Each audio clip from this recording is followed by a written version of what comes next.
This video will provide you with some updates to teaching social studies in grades K to 6.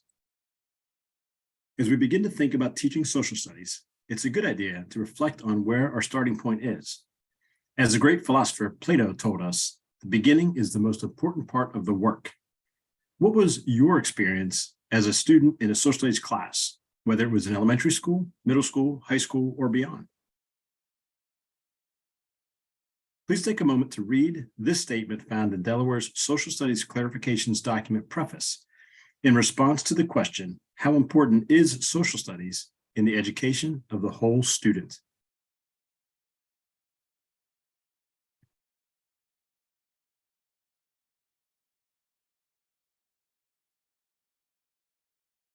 The response is one of the foundational reasons that we teach social studies. Social studies prepares young people to become informed and active citizens who accept their responsibilities, understand their rights, and participate actively in society and government. Because of the important outcome of teaching social studies, it is vital that it is taught every day, starting in kindergarten. Now that we know the importance of and the foundational reasons for teaching social studies, we need to know what our end goal is. As another great philosopher, Yogi Berra, told us, if you don't know where you're going, you might wind up someplace else. The end goal in social studies classrooms is to ensure that students know the Delaware standards. You may be asking yourself this same question: how will social studies contribute to effective citizenship? Social studies contributes to effective citizenship as it helps students see the world from different perspectives through the 4 standards. Civics addresses citizenship education in the context of political systems with the foundational skills of seeing different perspectives and respecting others regardless of their viewpoints. Economics analyzes the production, allocation, distribution, and use of resources. Geography organizes life situations in terms of where they occur. History organizes events and phenomena in terms of when they occurred and examining where, how, and why they took place.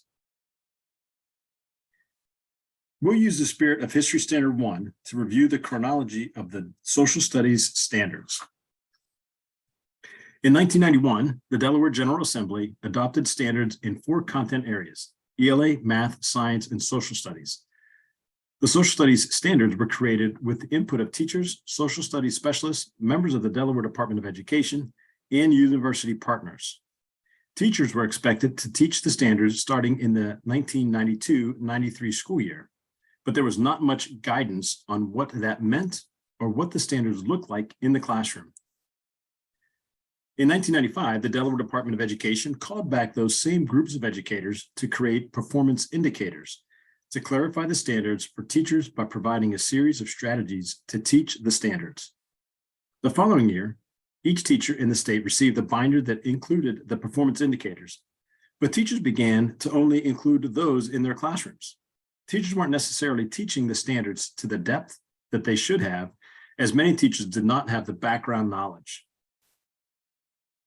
In 2001, the Delaware Department of Education once again called back those same groups of educators to create a clarifications document that provided the background knowledge required to teach each social studies standard at each grade.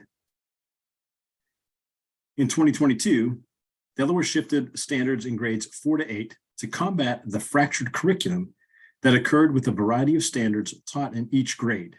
Delaware also took this opportunity to move to a through-year assessment system. Let's take a look at Delaware's approach to developing curriculum. This is a non-exhaustive list of different ways to create a curriculum. There's an expanding horizons approach, starting with the home, school, community, state, and the world. It expands as the world of the student expands. The roles in society approach would look at curriculum from a variety of lenses, like a child, a parent, or a citizen. A holidays approach would center the curriculum around specific holidays throughout the year, or a famous people approach would build it around historic figures. An issues approach would have students study specific issues like racism, immigration, or gun control. A disciplines approach, studying specific social studies disciplines like economics, geography, history, sociology, or anthropology, whereas a themes approach would focus on topics like authority, change, human environment, or civility. An inquiry approach would have students researching important questions in search of answers. Delaware chose to do none of those, but instead created a spiral curriculum with the content or topic introduced in the K-3 grade cluster. In subsequent grade clusters, the content or topic increases in its complexity each time the student encountered it. For example, the content taught in Civic Standard 3 is citizenship.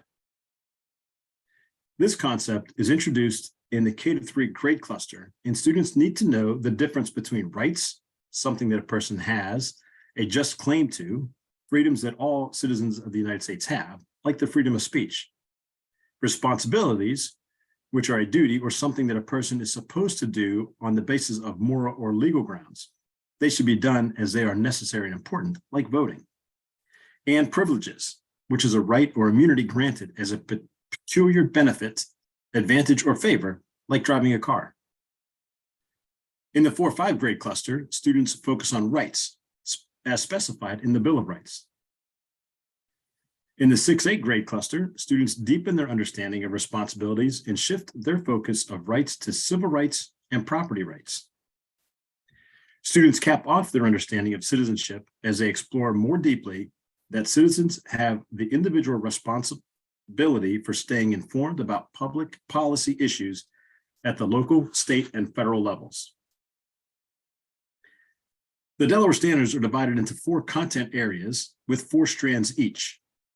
Each of the strands includes the knowledge and skills that students need to understand in order for us to meet our goal of preparing them to be informed, active citizens. The civic standards include government, politics, citizenship, and participation. The economics standards include microeconomics, macroeconomics, economic systems, and international trade. The geography standards include maps, environment, places, and regions. The history standard includes chronology, analysis, interpretation, and content. You'll notice that content is italicized, bolded, and in a different font. That is the reminder that content is what you are teaching, but just knowing a list of people, places, and dates is not enough. The students have to be able to do something with that content through the study of the other standards in order for us to meet that goal. Prior to the 2021-2022 school year, the various social studies standards were prioritized in specific grades in the 4-5 and 6-8 grade bands. In 4th and 5th grades, students learned a little of each of the 4 standards in each grade. There was more of an emphasis in civics in grade 4 and economics in grade 5, but geography and history were divided fairly equally. We see a similar division in grades 6 through 8. 6th grade had a heavier emphasis on geography. In 8th grade, it was history. 7th grade had a little bit of everything. Please note the placement of the DESA summative assessment. It was a summative assessment in that it occurred at the end of the year, but it really wasn't a summative assessment as it related what students were able to know and do with regards to the social studies standards. The placement of the DESA summative assessment at the end of grade 4 and 7 created a fractured curriculum and inconsistent expectations for instruction. As was previously noted, the standards were scattered across grades. Standards prioritized for 8th grade were not assessed, and instruction was not aligned to the assessments. For example, most of the economics standards were prioritized for 5th grade. When 4th graders saw a question related to economics, a 5th grade standard, they were actually assessed on what they learned in 2nd grade, as that was where it was prioritized in the previous grade band. The social studies standards in grades 4 and 5 at the start of the 2022-2023 school year shifted. This table provides a visual of the categorizing of the social studies standards in grades 4 to 8.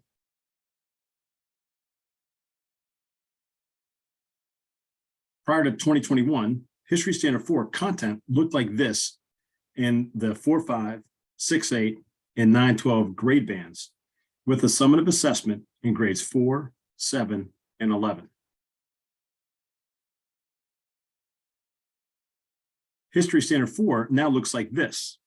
In 4th grade, the first assessment will focus on early colonization of America from 1491 to 1700. The second on English American and the Revolution, 1701 to 1787. And the third on the civic standards interwoven in the study of the early republic. In 8th grade, the first assessment will focus on the early republic and industrialization from 1783 to 1820. The second on antebellum America from 1820 to 1860. And the third on the Civil War and Reconstruction from 1860 to 1877. In 11th grade, although not a part of the through-year assessment system, the marking periods should roughly follow this breakdown. Marking period 1 includes industrialization, urbanization, and imperialism from 1877 to 1928. Marking period 2, the Great Depression, FDR's New Deal, and World War II from 1929 to 1945. Marking period 3, the Cold War, social and demographic change from 1945 to 1975. And marking period 4, overseas conflict, global interdependence, and social change from 1975 to 2008. All of the Delaware Social Studies Standard documents are set up in the same manner. We'll continue to look at Civics Standard 3, Citizenship, to better understand this layout. The top paragraph provides an explanation of the standard overall. It starts out, Civics directly addresses citizenship education within the context of political systems. Students study the assumptions upon which governments are founded and the organization and strategies governments employ to achieve their goals. This is found in Civics Standard 1, Government. It goes on to say, with specific respect to the United States, students learn the underlying principles of representative democracy, the constitutional separation of powers, and the rule of law. This is found in Civics Standard 2, Politics. Furthermore, the students, need to comprehend that an essential premise of representative democracy is the willingness of citizens to place a high premium on their own personal responsibility for participation in social decision-making. Students develop the skills which citizens must possess in order to discharge those responsibilities while protecting their rights and the rights of others. This is found in Civics Standard 3, Citizenship.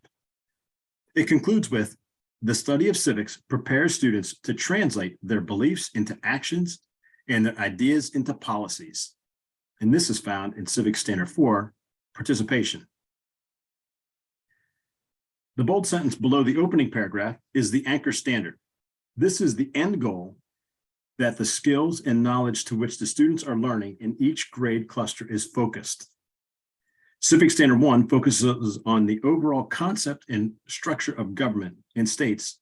Governments will examine the structure and purposes of governments with specific emphasis on constitutional democracy or government. Civics Standard 2 reads, students will understand the principles and ideas underlying the American political system, politics. This adds the people to the government. As we've explored throughout our time, Civics Standard 3 focuses on citizenship, specifically that students will understand the responsibilities, rights, and privileges of United States citizens, or citizenship. Civics Standard 4, Participation, explains to students that what they can actually do to be an active citizen. As it states, students will develop and employ the civic skills necessary for effective participatory citizenship or politics. Much like the paragraph at the top that describes the standard overall, the paragraph below the anchor standard explains what that specific standard means. The final part of the standards layout are the grade cluster expectations for each standard. This image shows how the concept of citizenship spirals up through each grade cluster. It also shows the specifics of what students should know and be able to do at each prioritized grade, which is highlighted in blue at the end of each. It is important to remember that the Delaware Social Studies standards were created to allow students to explore them at a variety of times in their school career. Each time they encounter them, they will need to pull on the prior knowledge to add the new, more complex learning to it. It is vital that students learn the foundation of citizenship in grade 3, build on that learning in grades 4 and 7, so they're able to extend that understanding in high school. Thank you for taking the time to explore the social studies standards in elementary school.